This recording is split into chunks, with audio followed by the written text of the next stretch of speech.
नमस्कार दोस्तों। मोदी जी ने प्रोजेक्ट विष्णु को अनलीश कर दिया है और पाकिस्तान सदमे में है।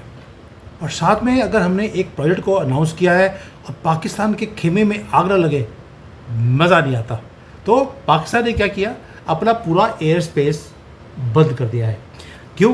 क्योंकि हमने दोबारा से नोटम हमने जारी कर दिया। हम अपना प्रोजेक्ट विष्णु को शुरू कर रहे हैं और बैटलफील्ड जो है साउथ एशिया की, उसे ऑफिशियली हमने दोबारा से शुरू कर दिया। अब ये न्यूज़ क्या है कि भाई आपको मालूम है कि अब हम जो वो काम कर रहे हैं जो सुपर पावर्स कभी ड्रीम करती थी, और प्रोजेक्ट विष्णु वो जो शुरू किया है वो है क्या? ये दोस्तों है मैक 8 का हाइपरसोनिक मिसाइल। नाम रखा है विष्णु। यानी कि भारत ने ठान लिया कि अब हमारे जितने भी हमारे हथियार हैं सारे हमारे देवी देवताओं के नाम पर हैं।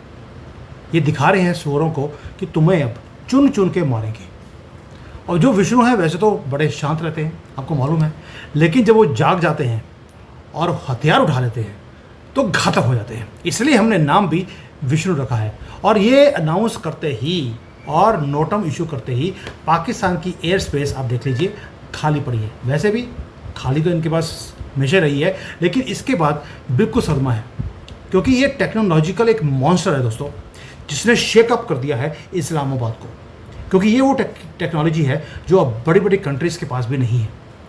बीजिंग के अंदर भी बात चल रही है, इस्लामाबाद के अंदर है। वॉशिंगटन सोच रहा है कि यार आप ये सारी चीज़ें अब क्रिएट कैसे कर रहे हैं, क्योंकि एक साल में आपने ये सारा कुछ क्रिएट कर लिया। स्पीड क्या है इसकी? मैक 8 है तो 10,000 किलोमीटर पर आवर की तो इसकी स्पीड है।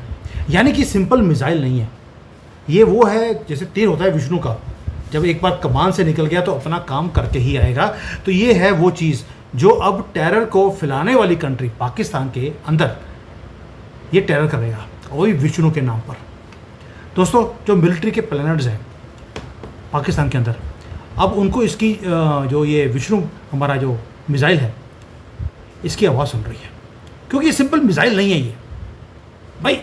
आप सोच के देखिए, a enhanced tactical long distance hypersonic cruise missile है। इसका अब दिमाग अपना है, इसे जीपीएस को यूज़ नहीं करना पड़ता, इसलिए कोई इसको जैम नहीं कर सकता, जीपीएस के अंदर हेर फेर नहीं कर सकता, कोई किल स्विच यूज़ नहीं कर सकता। ये हमारा डेडलीस्ट वेपन है। और नाम देख के जो मुझे खुशी हुई है, प्रोजेक्ट विष्णु, वैसे तो वराही होना चाहिए था। कमेंट डाल देना कि क्या अगला जो हमारा प्रोजेक्ट है वो वराही नाम के होना चाहिए, क्योंकि आपको मालूम है वो सुअर का सर उन्होंने लगाया था। तभी मैं आपसे भी गुजारिश करता हूँ कि जिनके पास दुकानें हैं उसके बाहर ये विष्णु की, माँ लक्ष्मी की, सबकी फ़ोटो लगा सकते हैं, भगवान वराही की नहीं लगा सकते। आप प्लीज़ लगाना शुरू कीजिए। और ये जो हमने प्रोजेक्ट विष्णु अभी लॉन्च किया है, ये कोई ऑर्डिनरी मिसाइल नहीं है, ब्रह्मोस का बाप है। आपको मालूम है एक और हमारे पास अग्नि है, निर्भय है, ये उसका भी it is missile of all missiles. जैसे कहते हैं कि देवों के देव महादेव, वैसे ही एक गॉड ऑफ ऑल मिसाइल्स कहते हैं इसको। और पर्पस इसका एक ही है, टोटल डोमिनेशन। जो अगला डोमेन है वॉर का, उसको डोमिनेट करने वाला है। आपको याद होगा कि जो आसिम मुनीर इनका पाकिस्तान का पिछली बार ये युद्ध किया था हमने, तो बंकर में छुप कर बैठ गया था। अब हमारे पास वो कैपेबिलिटी है कि बंकर में भी हम जाकर उसको ख़त्म कर सकते हैं। ख़त्म तो होगा, ये गारंटी ले लीजिए मेरे से, आसिम मुनीर जाएगा, क्योंकि उसी ने मास्टरमाइंड बनाया था, मास्टर प्लान बनाया था पहलगाम का। जाना तो है उसको, लेकिन 22 मिनट लग गए हमारे जो हथियार थे वहाँ तक मिसाइल्स को पहुँचने के लिए। मोदी जी ने बोला इट इज़ टू स्लो। तो हमने अब ये जो प्रोजेक्ट विष्णु शुरू किया है 7 मिनट में ये वहाँ पहुँचता है, क्योंकि मैक 8 की स्पीड है। और ये बंकर्स को, रडार शील्ड्स को सबको तोड़कर फांद कर ये नीचे जाएगा और सारे के सारे लॉन्च पैड्स को ये वेपोराइज कर देगा। और आपको ये जो विष्णु जी का जो हथियार हमने बनाया है, इसको ये स्टॉप भी नहीं कर सकते। यानी कि जिससे पहले कि ये पता लगे कि यार एक विष्णु नाम का कोई हथियार आ रहा है, उससे पहले वो काम खत्म कर देगा। और भारत ने इसको बिल्डअप कर लिया है। और ये हमारा रिप्लाई है पाकिस्तान को। पिछले 75 साल में जो इन्होंने हमारे ऊपर टेरर अटैक्स करे, क्रॉस बॉर्डर मिस एडवेंचर्स करते रहे, वो जो पुलवामा हो या पहलगाम हो, हमने भी विष्णु नाम का एक हथियार बना दिया। हमारे डीआरडीओ ने, brave DRDO, and they are roaring louder than a nuclear bomb in Islamabad. ये कैपेबिलिटी इसकी वो है जो हम लैंड से, एयर से, सी से, तीनों जगह से हम इसको लॉन्च कर सकते हैं। 2 टन का तो इंक्लूडिंग न्यूक्लियर पेलोड्स। 1500 किलोमीटर की रेंज है, यानी कि रावलपिंडी हो, कराची हो, लाहौर हो, कोई भी हो, less than 7 minutes. Modi ji ने बोला था 5 मिनट में, लेकिन अभी भी स्पीड वहाँ पहुँचे नहीं है, 7 मिनट लगेंगे। लेकिन लास्ट टाइम 22 मिनट लगे थे, इस बार 7 मिनट में वो काम हो जाएगा। और जो पाकिस्तान लगा हुआ था चाइना को बोलकर कि हमें टैक्टिकल न्यूक्लियर वेपन चाहिए आपसे, वो भी ख़त्म कर दिया। क्योंकि इससे पहले कि पाकिस्तान को पता लगे कि हमने न्यूक्लियर बॉम्ब को निकालना है, फिनिश्ड, एवरीथिंग बर्न्ड, एवरीथिंग आउटकम्ड। क्योंकि जो प्रोजेक्ट विष्णु है वो रिटेलिएशन का वेट ही नहीं करेगा, वो शुरू करेगा बाद में और वॉर को एंड भी कर देगा। आपका game, match, set, everything gone. लेकिन ये सिर्फ एक ही न्यूज़ नहीं है, साथ में जैसे ही आपने विष्णु प्रोजेक्ट को, पावर को अनलीश किया है, हमने पाकिस्तान को फोर्स कर दिया कि वो अपनी एयर स्पेस को बंद कर दे। सन्नाटा है।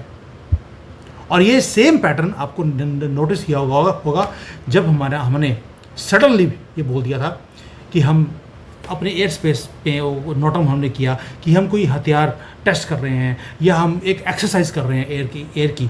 हमने नोटम तब भी किया था, और इस बार हमने कर दिया है कहाँ पर? पाकिस्तान के बॉर्डर के ऊपर, बाबर में और जोधपुर में। वहाँ पर प्रोजेक्ट विष्णु को भी टेस्ट किया जाएगा, और वहाँ पर मैसिव इंडियन एयरफोर्स की एयर एक्सरसाइज भी हो रही है। सेम वही चीज़ हुई थी जब हमने 7 मई को इनके ऊपर अटैक किया था, उससे 1 दिन पहले, 2 दिन पहले हमने वहाँ पर भी नोटम इशू कर दिया था। वही काम दोबारा से। यानी कि मुझे हल्की सी स्मेल आ रही है कि ऑपरेशन सिंदूर की तैयारी शुरू हो गई है। It is already under way. अब डिकोड करते हैं हुआ क्या है। अभी तक तो मैं ग्राउंड बना रहा था दोस्तों। मई के महीने में भी आपने ये कुछ देखा, और 24 घंटे के बाद हमने टेरर कैंप्स को धुआं कर दिया था, इंक्लूडिंग इनकी जो गंदी मस्जिदें और मदरसे होते हैं। छोड़ा नहीं किसी को भी। बस आसिम मुनीर बच गया, इसका मुझे दुख अभी भी है। इसको ख़त्म क्यों नहीं किया? क्योंकि वो बुर्का डालकर छुप के बैठा था बंकर में। और आज पाकिस्तान दोबारा से वही काम कर रहा है, अपनी एयर स्पेस को बंद कर दिया। उसे मालूम है कि मोदी जी अगर एयर एक्सरसाइज कर रहे हैं और विष्णु का जो ये हथियार हम यूज़ कर रहे हैं, टेस्ट कर रहे हैं, कहीं टेस्टिंग करते करते कहीं पाकिस्तान में भेज दें, इसलिए वो हाइड कर रहे हैं। मिसाइल की उनकी मूवमेंट्स बंद हो गई हैं।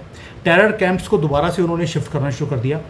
एंड आपको मालूम है कि पाकिस्तान कुछ ज़्यादा स्मार्ट नहीं है। लास्ट टाइम भी उन्होंने पीओके से अपने टेरर कैंप्स को शिफ्ट किया और मस्जिदों में और मदरसों में वहाँ पर लोगों को बिठा दिया। हमने वहीं पर जाकर ठोक भी है। और इंडियन एयरफोर्स इस बार भी साइलेंटली बैठने वाली नहीं है। बाड़मेर और जोधपुर ये वो सेक्टर्स हैं जिनको रिजर्व किया गया है, और ये घातक एरिया है। वहाँ पर जाकर आप जेट्स की रिफ्यूलिंग भी कर रहे हैं, सर्वेलेंस के रेडार्स भी वहाँ पर ऑलरेडी ऑन कर दिए गए हैं, और मिसाइल्स भी रेडी हैं। यानी कि पाकिस्तान को प्रवोक हम कर रहे हैं। अब वो हमें प्रवोक नहीं करेगा। It will be our choice when to attack them. और हाइपरसोनिक मिसाइल या स्पीड से हम उसे अटैक करने वाले हैं। दोस्तों ये जो प्रोजेक्ट है ना विष्णु, ये कोई डेवलपमेंट प्रोजेक्ट नहीं है। हमने लास्ट ईयर इसको टेस्ट किया था, इसकी फायरिंग पावर को, और 1000 सेकंड्स के लिए ये उड़ता भी रहा, अपने टारगेट को जाकर मीट किया है। और 1 साल के बाद हमने उसे इंडक्ट कर लिया है अपनी एयर फोर्सेस के अंदर। यानी कि अब हम कोई रिस्ट्रेंट रखने वाले नहीं हैं। अब हम गरज भी रहे हैं और हम रेडी भी हैं। इसलिए ट्रस्ट योर कंट्री। क्योंकि अभी भी कई लोग बोलते हैं, ओ जी मोदी जी ने क्या किया, सरेंडर कर दिया। सरेंडर हमने किया या पाकिस्तान को सरेंडर करने के लिए मजबूर किया? और वो रीग्रुप नहीं कर सकता, उसके पास पैसे नहीं हैं। हमने इस टाइम पर ये प्रोजेक्ट विष्णु को हमने तैयार कर लिया है। और इसकी खासियत क्या है? इसकी खासियत ये है कि इसके अंदर 12 डिस्टिंक्ट हाइपरसोनिक सिस्टम लगे हैं। यानी कि एक टाइम पर 12 जगह पर ये अटैक कर सकता है। ये ऑफेंसिव मिसाइल नहीं है दोस्तों। ये मिसाइल वो है कि जब जाएगी, अगर रास्ते में दुश्मन की कोई अगर मिसाइल आ रही होगी, ये उसको भी अटैक करके रास्ते में ख़त्म कर देगा, उसे इंटरसेप्ट कर सकता है। यानी कि अब हम सिर्फ फायर नहीं कर रहे, हम एनिमी की मिसाइल्स को कैच भी कर रहे हैं, वो भी मिड एयर में। आपकी धरती के ऊपर आएगा नहीं, उसे रास्ते में ब्लो अप कर दिया जाएगा। यानी कि ये अटैकिंग शील्ड भी है और डिफेंसिव शील्ड भी है। और ये कैपेबिलिटी अभी चाइना ने, अमेरिका ने परफेक्ट नहीं करी है, वो इसको तैयार करने की सोच रहे हैं, आपने लॉन्च कर दिया है। 2023 में शुरू किया था, आज 2 साल में आपने इसको इंडक्ट भी कर लिया। और साथ ही देखिए कि इसके आने के बाद आज अमेरिका, चाइना, पाकिस्तान में क्या सोच बैठी होगी मेक इन इंडिया के लिए। अब ये स्लोगन नहीं रहा मेक इन इंडिया, ये एक ग्लोबल पावर बन गया है। अब स्पीचेस के ऊपर काम नहीं होता, अब रिजल्ट्स आते हैं और हर रोज़ अब नए नए रॉकेट्स, नए हथियार आपको बाहर निकलते हुए दिखाई देते हैं। जो अब तक हम सोचते रहे कि DRDO वाले कर क्या रहे हैं, हमने ऑपरेशन सिंदूर में देख लिया वो क्या कर रहे थे। साइलेंटली काम हो रहा है। कोई हम पाकिस्तान की तरह या अमेरिका की तरह, चाइना की तरह हम भंगड़े नहीं डाल रहे, हमने ये कर दिया, हमने जी 6th जनरेशन का वो प्लेन बना लिया। नथिंग। हमने दिखा दिया कि हमारे पास कैपेबिलिटी क्या है। अभी तो हमने पूरा दिखाया भी नहीं है, ये सिर्फ शुरुआत है दोस्तों।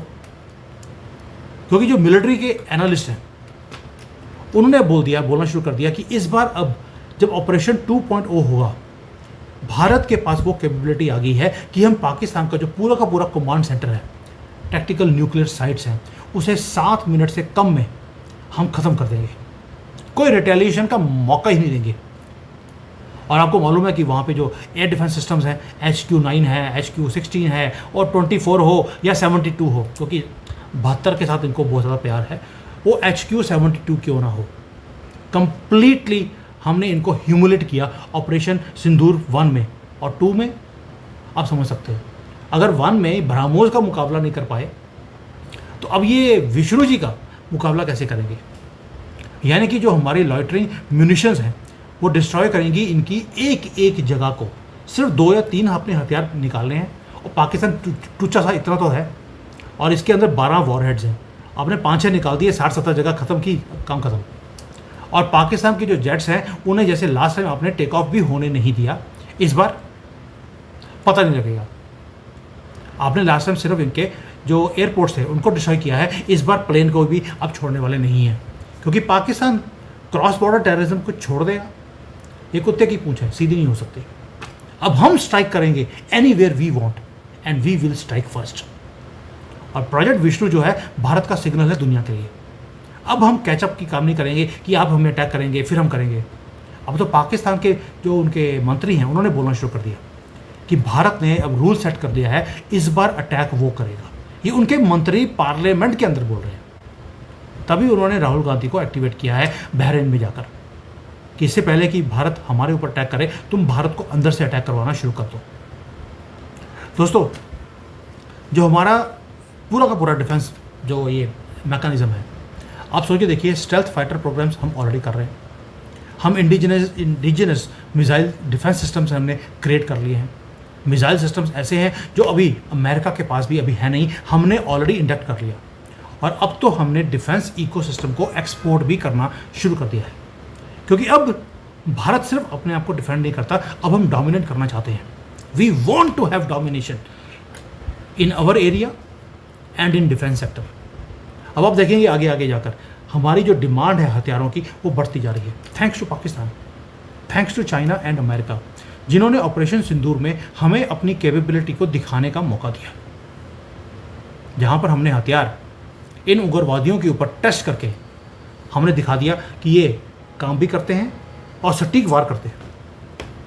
और ये जो टेरर स्पॉन्सर्स हैं रावलपिंडी में, वो सुन भी रहे हैं हमारी वीडियोस को भी और देख भी रहे हैं कि हमने जो हथियार बनाए हैं।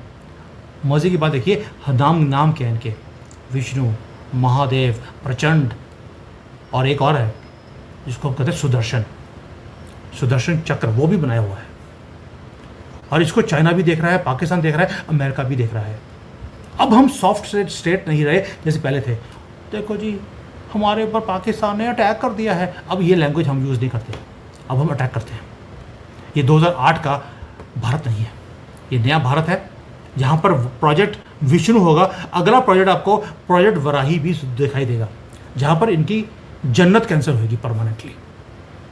यहाँ पर अगर हमारे पास विष्णु का प्रोजेक्ट है यानी कि हथियार है, तो रामचंद्र की नाम की जस्टिस भी देते हैं हम लोग, उसी भाषा में जवाब। लेकिन एक क्वेश्चन आपसे है कि क्या ऑपरेशन सिंदूर 2.0 में क्या मोदी जी इस बार पाकिस्तान को भागने का मौका देंगे?